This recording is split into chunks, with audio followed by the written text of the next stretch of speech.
Nakapagtala ng 2 bagong kaso ng COVID-19 ng Ilocos Norte. Patay sa tala ng Ilocos Norte Provincial Government, parehong residente ng Lawag City ang 2 nagpositibo.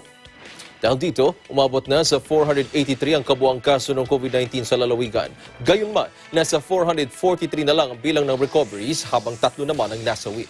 Nasa 37 na ang active COVID-19 cases sa naturang lalawigan.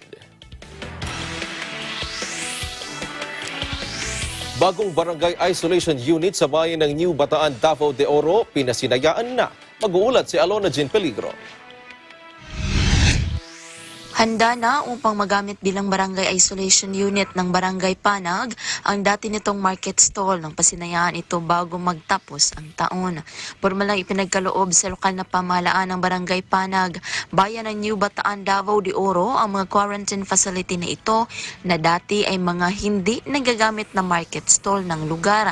At dahil nga sa pandemya at matinding pangangailangan ng mga pasilidad para sa operasyon laban COVID-19 ay inayos ito upang mapakinabangan. Sa ngayon ay nasa mga paaralan pa ang mga itinalagang DIU ng lugar.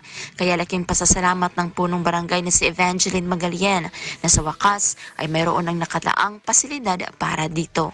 Isinagawa ang turnover ng mga BIU sa Barangay Panag Gymnasium na sinaksihan ng mga kawani ng lokal na pamahalaan at dinaluhan din ni Gerald Ford Balbin, alkalde ng bayan. Para sa Eagle News, Alona Jean Peligro. We live in interesting times.